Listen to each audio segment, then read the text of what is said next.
Hi everyone, welcome back to my sewing studio and welcome to the Sweetie Pie Sew Along. Sweetie Pie is a pattern that I designed a couple of years ago for my granddaughter to come home from the hospital, and today I had a young gal reach out to me who is expecting her first baby in December, and she wanted to make sweetie pie for her little boy who is coming home. And she asked me if I had a video showing how to put together sweetie pie, and I realized that I did, but I had never posted it. So today will be the first video showing you how to do the neckline of sweetie pie, and the subsequent videos will be coming in the next few weeks. I will also put together a sweetie pie playlist that will walk you through each of the steps, because some of them that you need, like what are the best fabrics and how to pleat knits, are already here on YouTube. So I will put those together in a playlist, and it will walk you through how to make your sweetie pie if you would like to give this pattern a try. Now, if smocking is something that is new to you, I have a Get Started Smocking free email series, and so I will link that below as well. You might want to sign up for that. And I do have, actually I'm going to be running a free webinar that the information is going to be coming out on that next week. So sign up below to get that free series and to find out some more about getting started smocking, and to be notified all the information about the upcoming free webinar. With that, we're going to go over to my cutting table, and I'm going to show you how to put together the neckline on sweetie pie. Happy sewing. Right, to do my neckline, I've started with my bodice backs, and I fused the 1/2 inch strip of interfacing to stabilize the shoulder, and I've fused the 1 inch strip along here, along the button or the snap band. And then, as you can see, I serged the edges without cutting anything off after I fused the interfacing.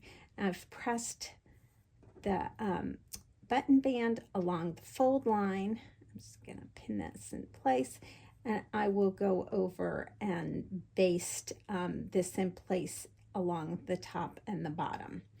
Then I sewed my shoulder seams together using that slight zigzag, and I did that so I can press it open and we have less bulk here at the shoulders. Okay. I've actually even already put my piping on the front. This is going to be a gathered sweetie pie, not a smocked one, which is why it's already there on the front. If I were smocking it, I would be attaching the piping to the smocked trouser piece. Now for my collar, what I've done is I've pressed the seam allowance to the wrong side, and then I've stitched this edge using, setting my machine for a blind hem stitch, and the length was 2.4 and the width, I widened it to 6. And I used a regular all-purpose foot, not the blind hem foot.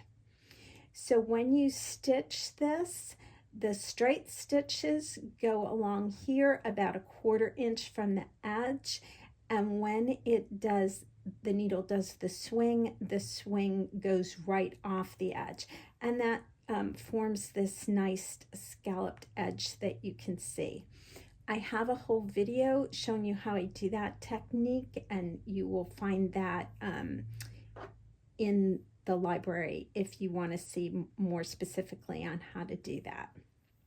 So once I finished this long edge using this nice scalloped technique, then I just folded the short edges to the wrong side and just straight stitched those in place.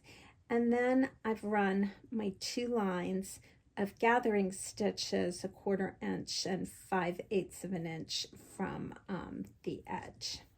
Now I've marked the center front of my collar, and I've marked the center front of my bodice. I'm going to match those up.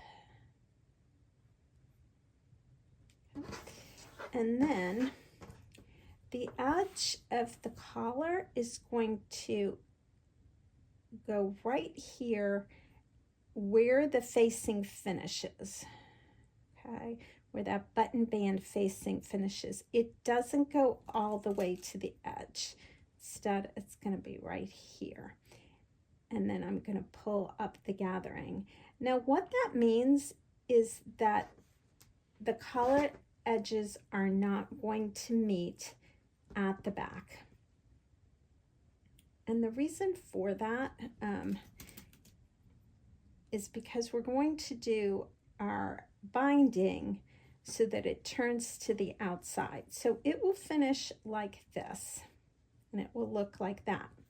Now, if you don't like that and you want your collar edges to meet, then what you can do is still have, depending on whether you're making this for a boy or a girl, right? Because we overlap differently depending on which you're doing, but determine whichever way you're making it and which side is going to overlap.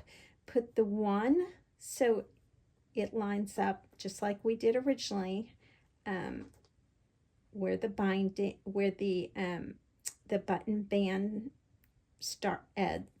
ends there. So put that there, and then have this one go all the way to the edge. You can do it that way if you prefer that look, right? Then you'll get this kind of a look at the back rather than having them be apart. Now, if you do that, I would shift this just a little bit so that you know it's more even. But your directions in the pattern have you do it this way. So that is the way I'm going to show you. And then your binding will come over here and your snap will be right there. All right, now that I've got it pinned in place, we're just going to pull up and adjust my gathers, find my little threads, and then I'm just going to go stitch it in place.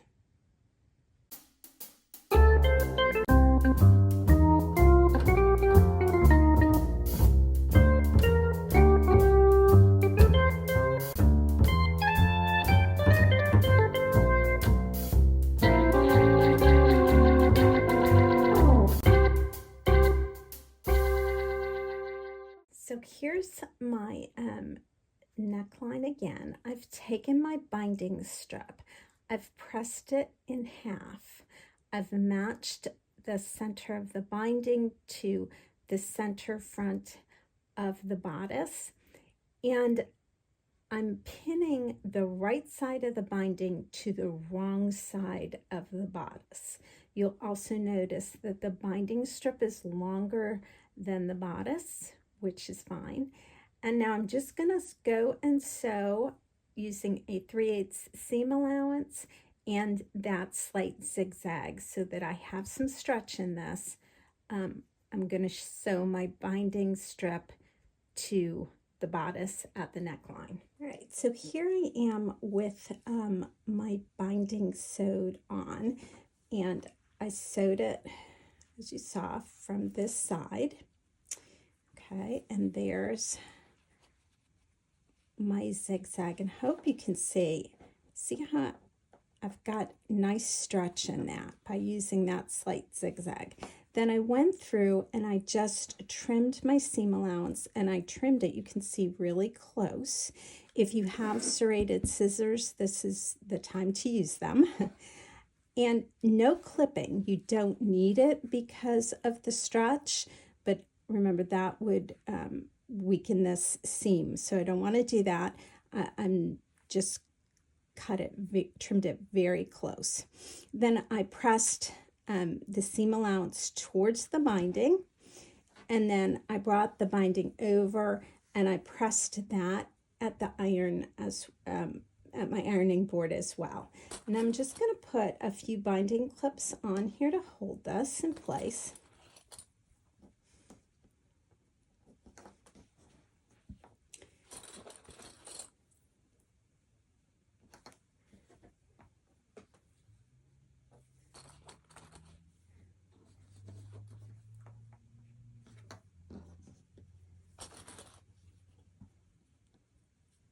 Now, on the directions, I recommend that you fold this in here and then turn it. That gives, a neater finish on the back.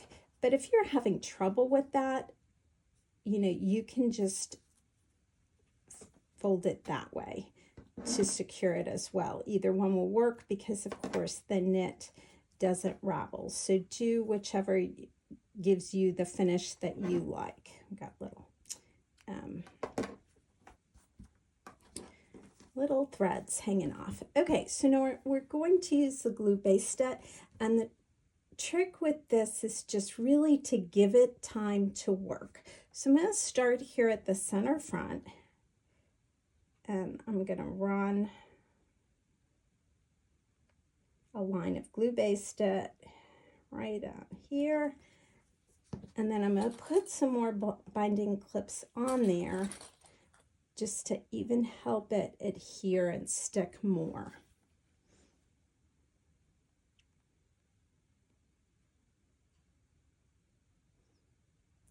Okay, and the trick is, after you do this, to really go do something else and wait 10 minutes. Let this dry before you take off the binding clips. And now where I had my previous binding clip, I'm going to remove that, put it some more in here, and then put the binding clip back on. So really get it glued down all the way around. And then I'm going to go to the sewing machine and I'm going to edge stitch this in place. Now, if you're not comfortable with that, you of course could just hand stitch this. If you're more comfortable and you want to do that, do that. But oh, I should note, you will notice my collar is not on here. I actually want this sample for the cover, and I want to show that it works for a little boy as well. So I took the collar off. Part of doing the binding this way, where you turn it to the right side, is that if you do have that collar on, it really will help that collar lie flat. And so I do like this method a little bit better than the method that is in Little Honey or Rosebud. In Little Honey and Rosebud, you turn the binding to the wrong side, and I do feel the collar flips up a little bit more. I went back and forth, and I always do, on which is the best method, just because when you turn the binding to the inside, the collar then hides your stitching. So feel that's a little bit easier for a beginner to do, rather than this method where you turn it to the outside and your stitching is very visible. But again, this helps that ruffle collar to lie flat. So I do prefer, I think the outcome I get with this method, it's also fun to be able to add the contrast if you want to do that. Okay, if you want to turn this in which is what I'm going to do. You can glue base this first if you would like.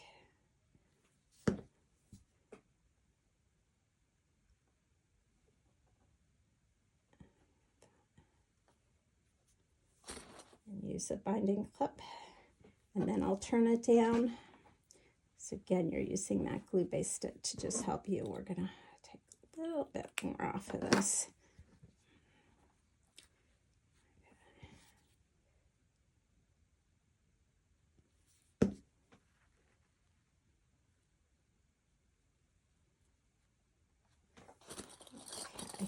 And then once this is dry, I will take this over to the sewing machine and show you how I just stitch it in place. In order to stitch this now on the machine, you have a couple different choices with your feet. The first is to use an edge stitch foot. This is, if you have a Bernina, a number 10, but you're looking for a foot that has this blade. Now this is different than a blind hem foot because you can see there's no little bar in there that the thread goes back and forth over. But if you don't have an edge stitch foot, a blind hem foot will also work. So here's the blind hem foot, and you can see the difference between them is this little bar here. So this will work if you don't have this one. Now, sometimes with this, especially if you did not get it glued down that well, you'll find as you're running your foot right along the edge that it's pushing this away, and so you're not getting everything evenly stitched. If that's the case, then you might just want to use a regular foot, or I like to use, this is actually in the Bernina, is a buttonhole foot, but I like that it has a more open space, but is still solid here across the front. So having that solid part across the front rather than like an open toe foot helps control everything, but it still lets you see to make sure you're running right along that edge. Another option, of course, would be a clear toe foot if you have that, where you can, then it gives you the marking to go right along that edge, but you also can see exactly what you're doing. So those are your feet options. So I hope you can see I'm using that edge stitch foot, and as I'm sewing, I'm keeping 2 fingers here on the binding, and I'm pushing it towards that foot, because even though I have it glue basted and my glue base is doing its job and keeping everything where it should be, the stretch of the knit will still kind of push it this way, because it will still kind of go this way because of the pressure of the foot. So I am counteracting that as I sew.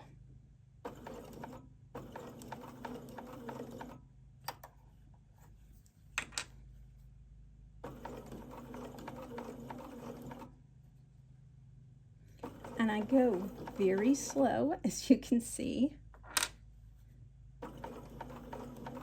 And I'm making sure that that edge foot is catching the edge of this. And I have the needle position shifted over 3 clicks.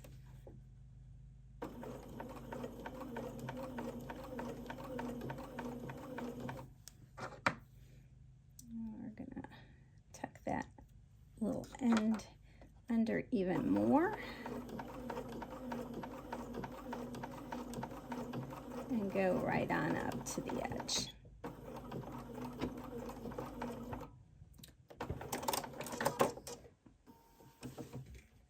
So here's my finished neckline. Now at this point, I like to put my snaps on the back or buttons now rather than waiting, and I will show you why. So you just overlap, and I'm doing this for a boy, so I'm doing the left over the right. I've marked the snap position.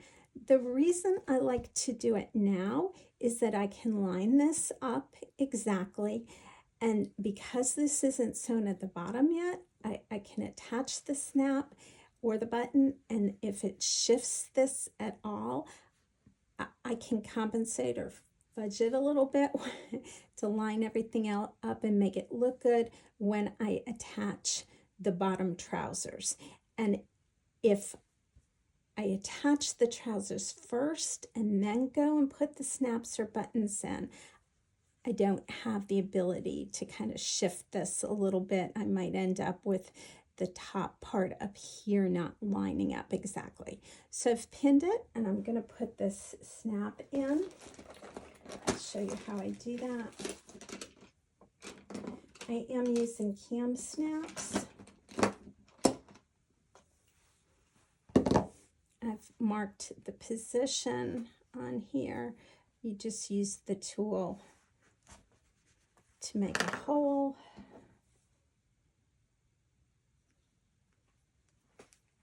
You have to make sure you get it all the way through. And then I'm putting the socket on the top. You have to make sure that the snap is fully sitting in there. And then just squeeze. And then it's on.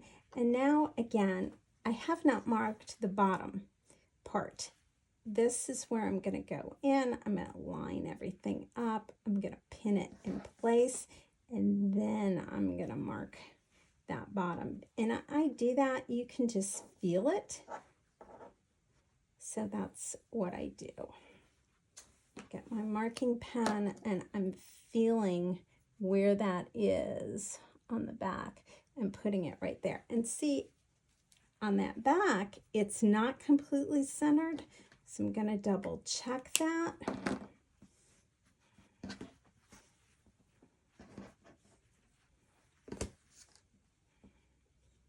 Line them up at the bottom. Feel again where it is. But no, that is, I'm going to move it over just a touch. But basically, if I put this right in the center on the back placket right now, because just of how that knit stretches and shifts as you sew it, if I exactly centered it, then the placket wouldn't be centered down here, and I want my binding at the top to overlap as much as possible, and so yep, that's where I want it. So we'll now unpin that. Come from the back, make that hole again.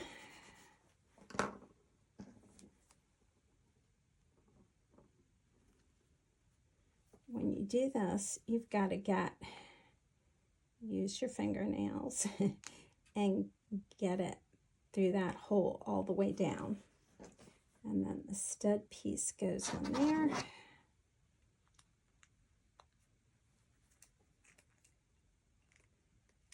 Okay, and there we go. Now, snap them together.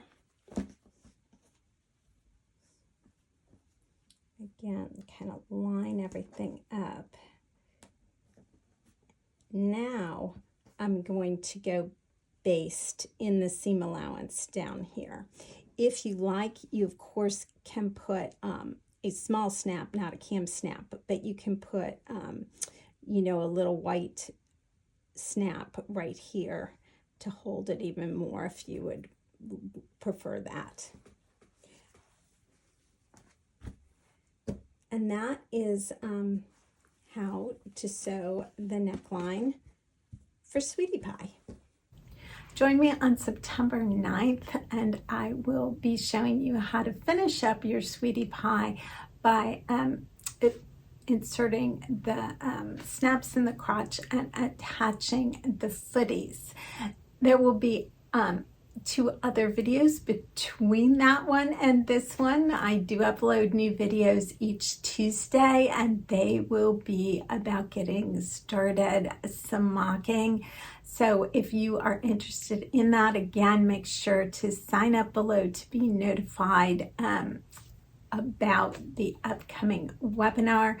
Also, hit that subscribe button and the notification bell so that you will know you'll be notified as I upload additional videos. But my plan is to do that on each Tuesday. Happy sewing and happy smocking.